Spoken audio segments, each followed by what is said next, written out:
Today, on Wednesday, the 24th, in the year 2014, in the WICR studios, AB Conversation is taking place. I'm Ben Zeno the Hero, alongside Anthony Carlo. I was expecting to be introduced as the A in the equation today. Oh, my fault. Ben and I have been doing this show for a while now. Hi, everybody. I hope everybody's having a good day. And in the beginning, Ben must have heard a couple of times that I was saying that statement as we opened the show. I'd be like, Ben, I am the A in the AB equation. Here at AB Conversation. And Ben heard it for the second time, and he was like, this has got to stop.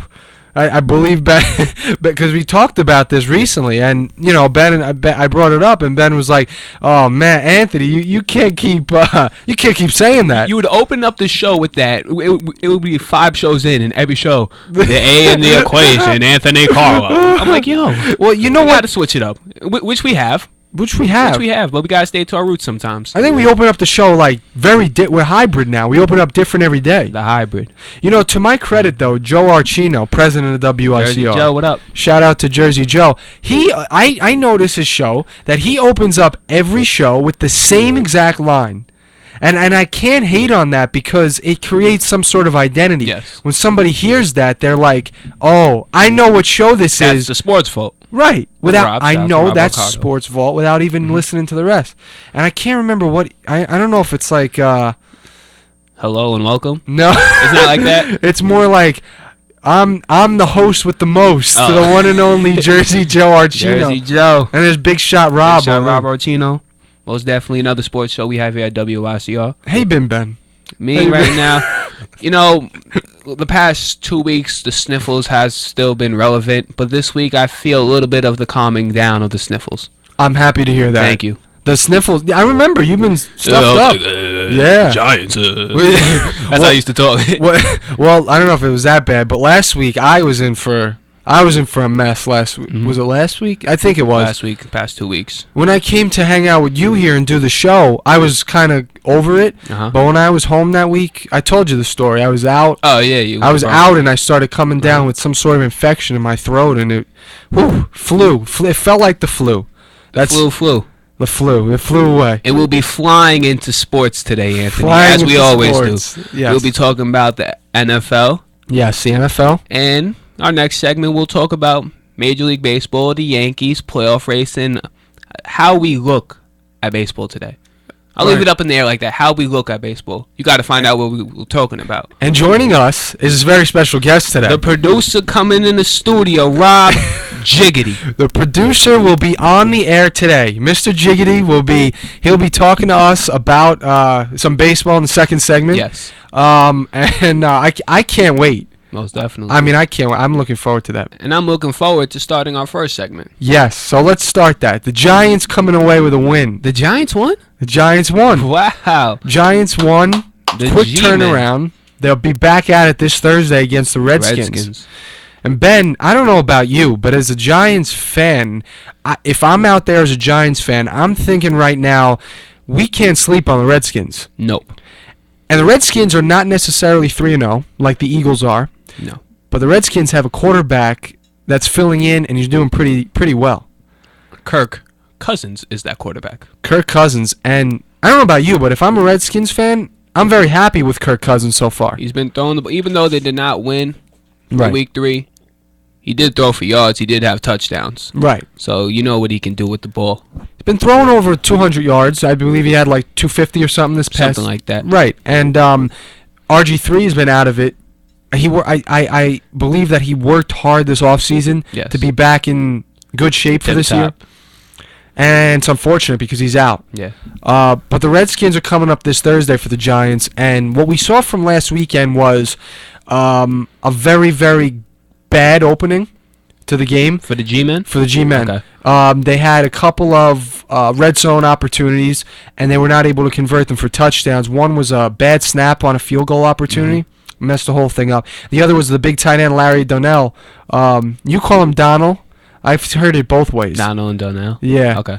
So, but Larry Donnell, he winds up fumbling the ball in the red zone. That's not good. And Giants weren't able to score on either of those possessions. But what happened was it came back to Eli Manning, and Eli Manning very composed. I think rallied that team, and with him being able to make some nice passes, and Rashad Jennings able to rush for 176 yards. And a touchdown, career high for Mr. Rashad Jennings. Free agent acquisition, which you predicted will do well. Yeah, I did. Yes. I forgot all about that. Thank you, Ben, for making me look smart. You like Rashad Jennings so far? He's been running the ball well. Yeah. Well, he ran the ball well, particularly well. Yeah. Ran the ball well, particularly well. Particularly well. Very particularly well. In week 3, so during the Redskins, they play tomorrow. I want to see what he can do against them.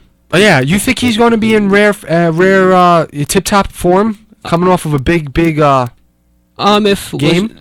I believe they held LaShawn McCoy down, so if that's one of the elite running backs in the league.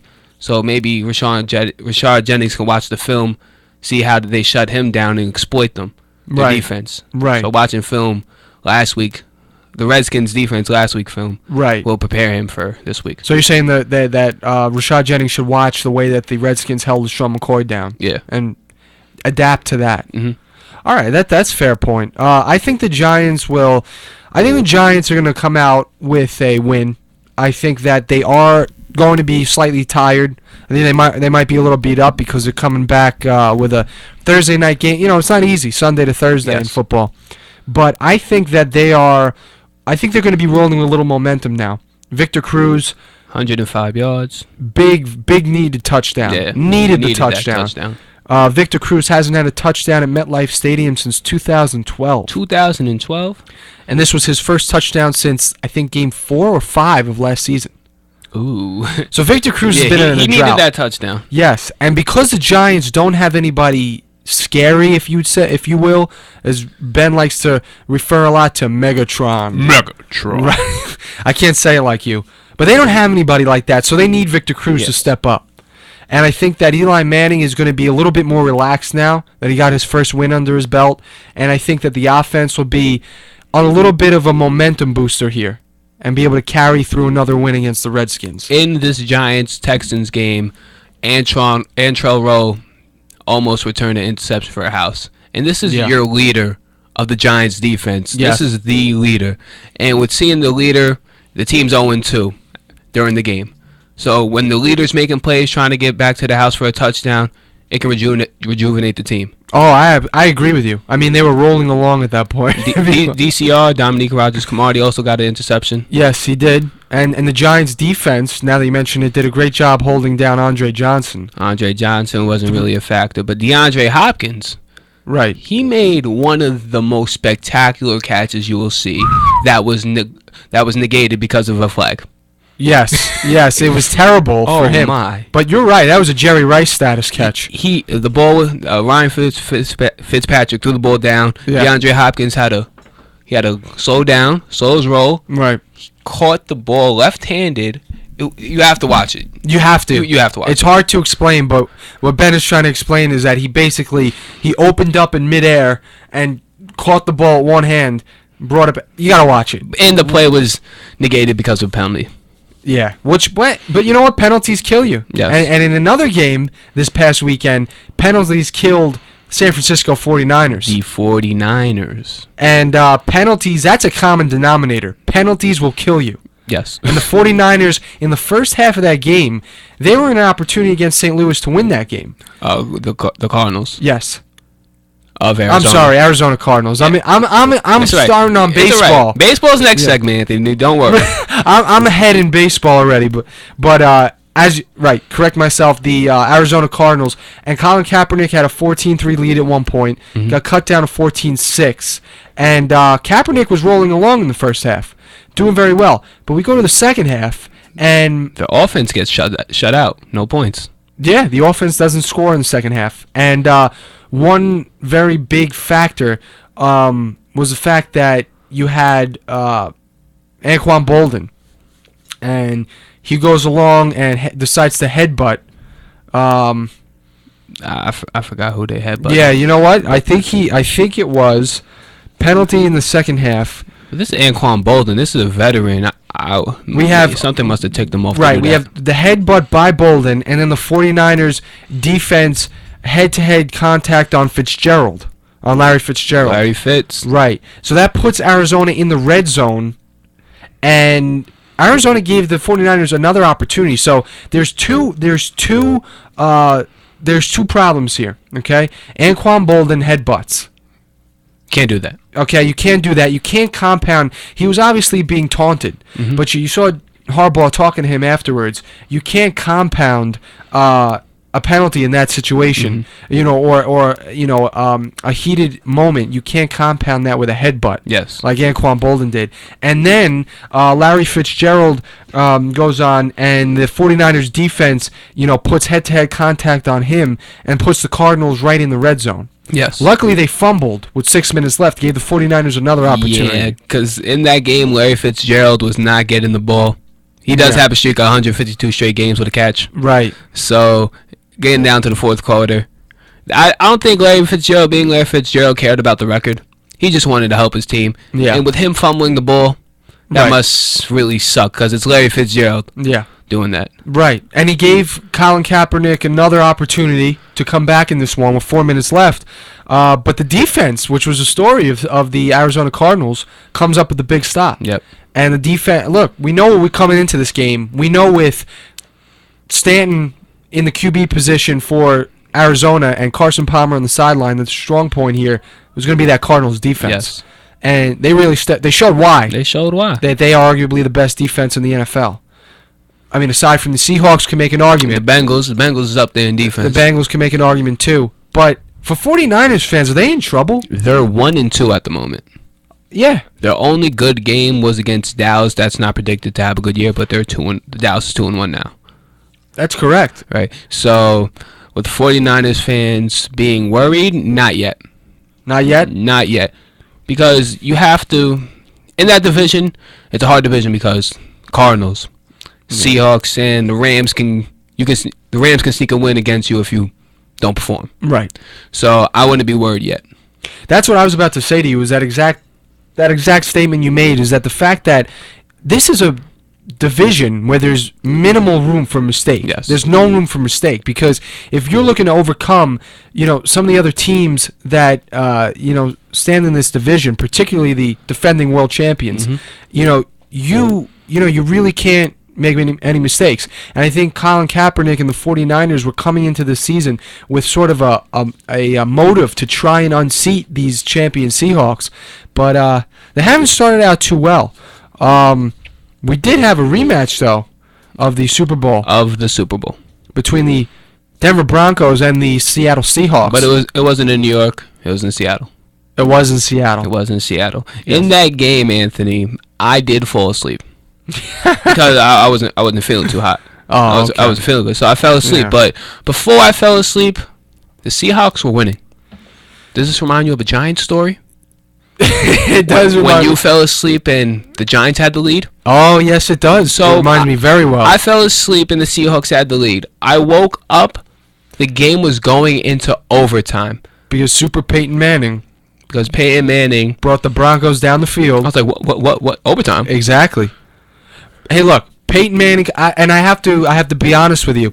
I was watching the 49ers game at this time. That was on Channel 5. This game was on Channel 2, yep. They were on at the same time, which was unfortunate because I wanted to watch both. And I went and chose the 49ers game to watch. 49ers Cardinals over the Seahawks Broncos. People would probably find that surprising because everybody loves a good Super Bowl rematch. But I was excited. I wanted to see where Colin Kaepernick was going in that game. So I decided to watch that. I record the Super Bowl rematch, and I wind up later on watching the Panthers game. So I never got to see the majority of the Seahawks Broncos game. But I do know what happened. Okay. And I do know that Super Peyton Manning brought the team back to P-Money, force it into overtime, and then Marshawn Lynch helped the Seahawks win that game in overtime. Beast mode took off. Last week 2 of the NFL, he only had 6 carries against the Seattle. No, excuse me, why would he have carries against himself? What did he in practice? Against the San Diego Chargers. You brought that up. And this week, week 3, right, he had 26 carries. Right. So they listened to Benzino. They had to. They were listening to AB Conversation. It's only right.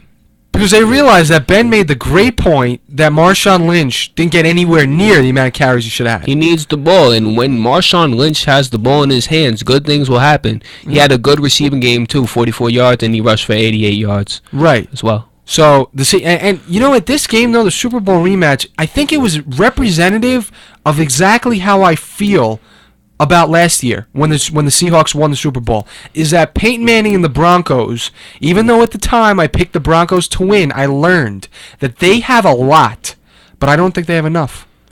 I don't think when they're put up against the Seattle Seahawks, at least right now, it may change as the season goes on, I don't think they have enough in them to come out with the win. Well, the big difference in the Super Bowl matchup obviously was the score, but Emmanuel Sanders was in this game. Right. Emmanuel Sanders, 11 receptions, 149 yards. But in Demaryius Thomas, they shut him down. About 4 receptions, at least 30 yards, I believe. They did. They did shut him down. So that's a big difference. It was a big difference. And Von Miller played in this game for the defense of the Broncos as well. Right. And the Broncos, as we know, acquired a lot of pieces to make that Gilmerville, defense. T.J. Ward, DeMarcus Ware. DeMarcus Ware, yep. I mean, they really, even though they lost, Sorry. even though they lost, they had lost Dominique Rodgers-Cromartie Yes. to the Giants, and he was a big part of the defensive structure there. And you know, they did gain though Aqib Talib. Yep. Yep. So very big game. a lot of big gains, but the problem here lies is that, you know, you expect those pieces to win you that game. As Peyton Manning brings you back, you know, he brings you back to force a overtime that didn't even seem possible. Yep. And then the defense can't come up with the stops on Marshawn Lynch. And that's a good point because Peyton Manning did not get on the field in overtime. That's true. Seahawks elected to get the ball, Yeah. and they scored. It's one and done. If it's first drive and you score in overtime, you get the win. Yeah. So that was that game. That was that. As they say, that was that for the Super Bowl rematch. Any other notable games we had this past week? Most definitely the Jets and the Chicago Bears. Yes. The Monday night game. In Yes. this game, Mr. Geno Smith showed he could throw the ball, but he also showed that he can throw the ball for interceptions. That's true. That's true. Geno Smith, a wild card at times. He does a lot of crazy things, takes chances. Let me characterize the loss for the New York Jets in this game. The loss for the Jets goes strictly upon the fact they spotted the opposition, a couple of touchdowns before I even got the chance to sit down and watch the game. I want to watch this game, right? I want to watch the Jets and the Bears. I was excited to watch this game. I come home. My family, my mom likes to watch Dancing with the Stars. Okay. So I said, you know what? Let me give her a little while. The game wasn't starting to 8:15. I believe I put the game on at 8:30. I believe. That's a 15-minute lapse. Yeah, and the Jets were down, I believe, by 2 touchdowns. So right away, I really don't have that much passion in this game, other than the fact I picked the Jets to win. Yeah, Geno threw a pick in the first 10 seconds of the game. Yeah, and listen to me. You had a story of a team like the Jets who likes to play in the trenches, a team who runs. They have a big boy in Chris Ivory. They have another very great piece in Chris Johnson who they can get out in open space. And Palau. Yeah, and Bilal Powell. And Chris Johnson, screen pass in the flats. He's gone. They had a lot of running game potential on the Bears team. And what happened when you see with the Bears, you see a Bears team that attacked the suspect Jets secondary, who hasn't proved themselves yet. Nope. And you had receivers like Brandon Marshall and Alshon Jeffrey and Jay Cutler tearing up the Jets secondary. Martellus Bennett was a big factor for the Bears. He was. Brandon Marshall was still injured. He didn't really perform. Yeah, he didn't. So Martellus Bennett, being the big tight end that he is, he performed and got 2 touchdowns. That's true. You had Martellus Bennett come in and basically compensate for what Brandon Marshall would normally do if he was completely healthy. But that was a story, and the Jets, I think, had the potential to win this game. Skill versus skill. Unfortunately, a lot of people were saying that the Bears had the skill, I think, on paper to win this game just for the fact that they were going to be able to exploit the Jets secondary. Yes. But I felt as if the Jets could use that very talented front four and get in and stop Matt Forte, which the Bears didn't go to him a whole lot. Nope. that the Jets were going to be able to pull out the win just for the fact that when you become one-dimensional, think about the Bears. They look at this Jets secondary. They say, listen, the Jets secondary has improved himself. We have a lot of offensive weapons in our receiving core. We can go and exploit this Jets secondary. Now, when you try and do that and you take a lot away from your running game, you figure you become one-dimensional. And I was thinking that the Jets, if at all, if they were going to make a statement with their secondary, and the secondary was finally going to show up, they were going to do so against the Bears because they were going to see so many opportunities that Jay Cutler was going to try and tear them apart that they would automatically, almost by default, start responding. And I was wrong. Yeah. Because they got exploited. The Jets lost And that again. Bears defense is not like the Bears defense we're accustomed to seeing. I don't see fear in that defense. No, Peanut Tillman, he's out for the year. Right. Charles Tillman, Peanut Tillman. Yeah. And Lance Briggs is the only real threat you can see on that defense. Yeah. So I agree. And Eric Decker, non-factor. Eric Decker, unfortunately, was a non-factor. And that's important for this Jets offense to get back on the same page because I saw a lot from them against the Packers. Yes. They played on the same page for the first half, but the second half they fell apart. And dude Nelson on the Jets keep coughing up the ball. Yeah. David Nelson. And the problem is that, did you watch the Packers game, by the way? The Jets versus Packers a couple weeks ago? I saw some of it. First half of the game, they were a machine. Okay. Marty Morningwig had that team offensively working as a machine. Geno Smith was making pinpoint throws, Yes. putting the ball over the shoulder of Eric Decker. I mean, they were running the ball to Chris Johnson. Chris Ivory was doing well. Geno was hitting his passes. He was running. He was rushing. The Jets' rushing attack is crazy between Chris Johnson, Chris Ivory, Geno Smith, and then you got Bilal Powell. Yes. So, I mean, they have a rushing core that's just crazy. But the fact is they got to put it together for two halves and not just one. Because that's a nice attack. You got three running backs deep that can all do different things. Yeah. It's a nice attack to have. It is a nice attack. But you got to use the attack. They have to. So other than that, we had some other games. We had the Kansas City Chiefs without Jamal Charles taking it to the Miami Dolphins. The Armands? The Armands, the Miami Dolphins, and Niall Davis, their second stringer, was able to make up for Jamal Charles in that game. That's good to see. We had the Eagles Redskins. How about Chris Baker and the hit he lays on Nick Foles? Oh, that started a scrapping, scruffle mess. I call that a brawl. I would call that a brawl. They started a brawl. This is the quarterback, your franchise quarterback, Nick Foles. Other players like, you can't do that to Nick Foles. And then macho people be macho people, and they like to push and stuff. I mean, you can do that. It was well after the play. Yes. I mean, it's a completely late hit, and you go and hit Nick Foles like that from the blind side, just put him on his butt. I would be surprised if his team didn't go at their throats like they did, like a bunch of vicious Rottweilers. You have to protect your quarterback, especially Nick Foles, who ended up throwing a touchdown pass to Jeremy Maclin, and won that game for the Eagles. Somebody as vital as Nick Foles, you got to protect him. Deshaun Jackson returning to Philly. He did score.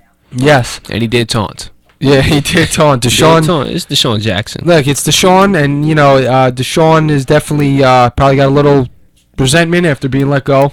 In other games, Dallas had a huge comeback, 21-0. They were down to the St. Louis Rams. Wow, and the Cowboys came back. And Tony Romo, for once, Dallas fans get to commend Tony for bringing them back and being, I would characterize that as a clutch comeback. Let me give you a game. Falcons-Buccaneers. Falcons-Bucks. Did I see that game? I'm trying to think. It was the Thursday night game. It was a Thursday night game? I told Felix is a Falcons fan. I said, Felix, they better win. Oh, this was back last. Yeah, I remember. They did win. Yeah. They won 56-14. Yes. In this game, Devin Hester broke Deion Sanders primetime. Deion Sanders returning touchdowns off kick returns and punts with 20. So Devin Hester, that's all you. It's amazing. He's been a very elite player in that category. I mean, top of the top. Funny thing is, his old coach, Lovie Smith. Yes. Yeah, Lovie Smith, right? I believe. The Bucks coach is Lovie Smith. But he used to coach the Bears. Right. Devin Hester used to play for the Bears. Right. You don't kick it to Devin Hester. Yeah, I know. And he did. Yeah. And he did. That's a great point. Also, another big victory for the Colts, 44-17 against the Jaguars. But in this game, Chad Henne gets hurt, the Jaguars quarterback. So the Blaine Gabbert error for Jacksonville, the third overall pick. He got to play 2 touchdowns, 2 picks, but it's his first real game. So Right. next week, I believe he's getting the start. So let's see what he can do. Right, exactly. And another player who got to do the same thing was Teddy Bridgewater Teddy in Bridge. Minnesota. Matt Castle goes down, goes down in He's that on game. IR, so Bridgewater most likely got the helm. Yeah, and Bridgewater steps in. He did lose to Drew Brees 20-9, but you can't really fault him for that because it's Drew Brees. Yeah. We had the Ravens and the Browns, and Joe Flacco Flacco. down the field to Steve Smith, down 21-20 in the fourth quarter. The Ravens come back and win on a field goal. Justin Turner. So the Browns have been playing some pretty competitive contests. There's no cakewalk. No, they've been competing, but they've been on the short end of the stick, unfortunately. Yes. And Brian Hoyer, you can't fault him because he's been throwing very well. 250 yards a week, pretty much. Yep. And they go ahead and Joe Flacco comes up with a clutch win. What I'm liking about the Ravens, forget the Ray Rice drama. The Ravens are playing football. They're True. out there to win games. True. And a person that's a vocal part of winning is Steve Smith. Steve Smith Sr., he's an old guy now. Right. He's putting Steve Smith Sr. at the end of his jerseys. Right. A veteran with the Panthers. The Panthers did him dirty. They said, nah, Steve Smith, you can't play no more. Yeah. He goes signs with the Ravens. He's been their number one receiver this year so far. I agree. Steve Smith has been, look, in his prime, he was one of the best receivers in the league. Yes. But now he's still playing. And he still got the feistiness like one- he always does. Exactly. Like one of the best, he's playing like a very solid receiver. But in this game, Anthony, Yes. there was a Johnny Manziel sighting. There was a Johnny Manziel sighting. Yes. A little trickery, foolishness. A little foolishness. So, a little naiveness, you could say. And it's Yes. only right that play happened with Johnny Manziel. Yes. It was a trick play. It was designed as Johnny Manziel was trying to line up as a receiver, but he did it real close to the offensive coordinator. So Right. it looked like they were arguing. Right. Looked like So he was off the as field. soon as they call hike, Brian Hoyer throws it to Manziel. Yeah. And Manziel's out. And Manziel just takes it away. But it was... It reminds me a little bit of what happened with I don't know if you saw this. I hope you saw this. But the play with Mohamed Sanu Oh, yes. passing to Andy Dalton, a little flea flicker action. Mm-hmm. And then we also had I can't recall, I believe it was not this past week, but a week ago, Russell Martin. Russell Martin. Russell Wilson. Again with Joe here, I said it. Russell Wilson. Oh my gosh. As soon as I said that, I look at Joe in the control room and I say, I said that the first time. Yep. Russell Wilson. And he goes ahead and he goes out for a pass. Mm-hmm. And I believe it was in that game Harvin? Percy Harvin who throws the ball on that play. I love it. I love how these teams, they're using the high school football plays. Yes. Basically, that's what it is. You're tricking the defense, and the defenses are falling for it. And it's just fun to watch. The last game we should talk about is Steelers-Panthers. Steelers won 37. Yes. Is that 19 or 17 or 14? I can't read my own handwriting. I apologize. Anthony, do you have the score by any chance? I do not have the score of that game. The Steelers won that game. Steelers win that game, and they do a great job of... Ben Roethlisberger can still play. Ben Roethlisberger, Big Ben can still play. Even though, you might not like his style of playing, he can still play. And Antonio Brown had a good game for them as well. Cam Newton, they did a great job. Now, unfortunately, I should say, well, not unfortunately, let me erase that word, but what he does do, Cam Newton, is throw for 250 yards.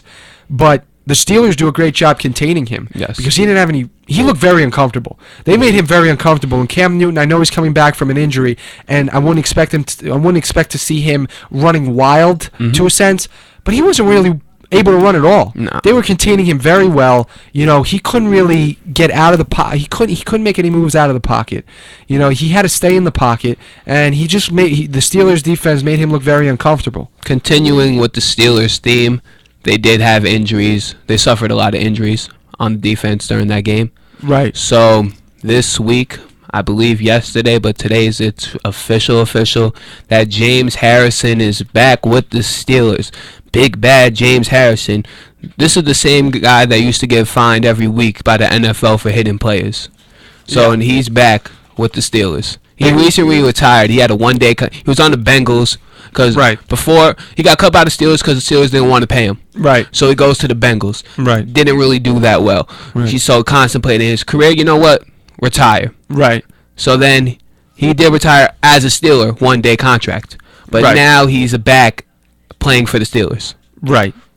And maybe if we continue on with the segment, we'll have people telling us to retire because this So with all that. has been a no, we're good. We're good. We're good here at AB Conversation, but I think we're going to be taking a commercial break. I'm going to bring in the reliever. Yeah, we'll bring in the reliever, and we will be back here. We'll be talking some. What else are we talking today in our next segment? We'll be talking about baseball. Be talking some baseball, and baseball is always some fun, something I enjoy talking about. So Yes. let's go ahead and bring it on. Bring on Rob Jiggity. Rob You Jiggity. gotta stay tuned. AB Conversation will be back after the commercial break.